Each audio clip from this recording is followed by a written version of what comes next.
ng parts ng buhay mo sa Hey guys, ngayon nga ay gagawa tayo ng masasanay ka. Kasi oras ikadagdag ng ating mawaldas, kita. waldas sa maraming Ay, ang dishwashing liquid. aning malaki, aning So, naghanda po ako na yan. Tubig na yan ay 8 litro po. kasi oras na Sa emotional 4 na tayo. sachet na ganito. It will take you many years para umipon ng pera. Let's say, mag-ipon Mix ka 2 100,000. liters. Tagal. Sa isang sachet. Yung 100,000 So, 4 ay so, pag baliwalo. emotional ka, biglang malabas mo. Diba, ang hirap, kailangan marunong kayo mag-ipit at mag... Yes, sipon. Ay, Ay, sobrang ano niya, nilalaba mo ah. lagkit. Kailangan nating ano.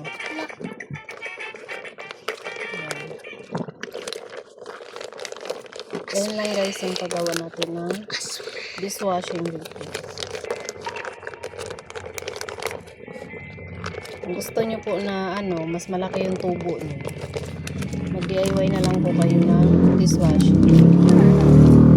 Basta bibili po kayo ng gawa na.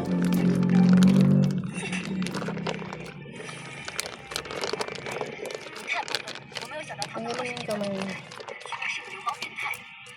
So, meron pang dalawa. Wala, patry.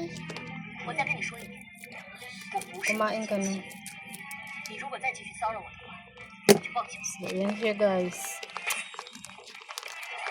May batang pakialamera. Ganyan lang po.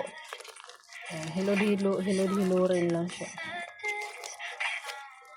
And then, para masimot po talaga. Ayan. Gaganyan po natin siya.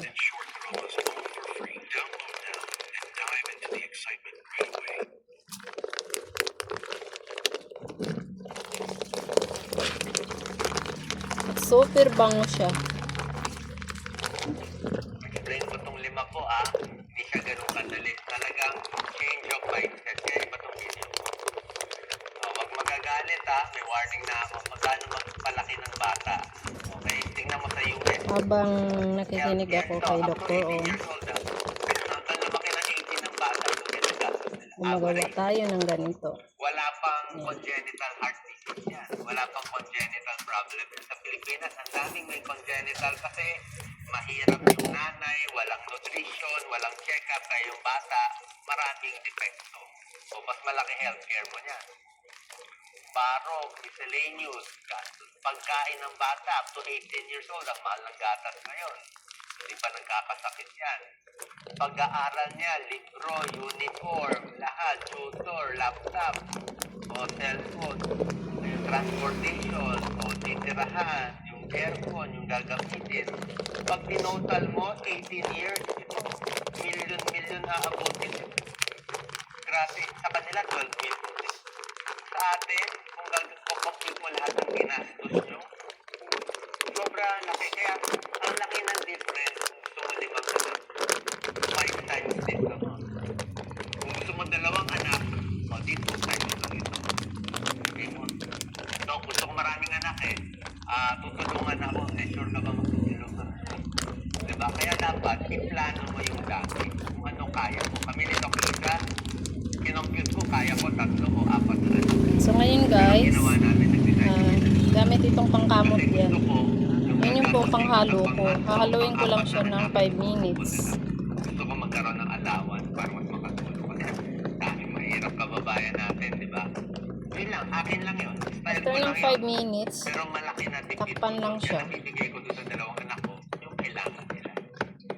Isa pa, dapat hindi at after kayo na buying, hindi emotional. Parang yan, sa supermarket, makakita ka ng gamit, pagkain, baro.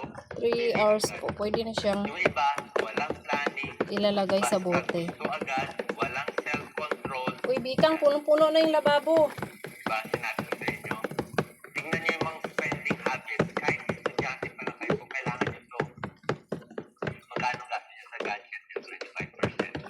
Pagkain niya, 40%. Baro, rubber shoes, travel.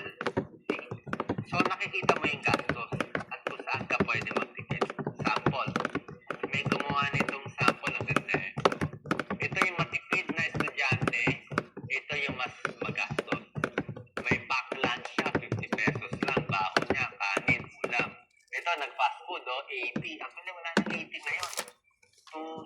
chicken and rice, 150 na ngayon.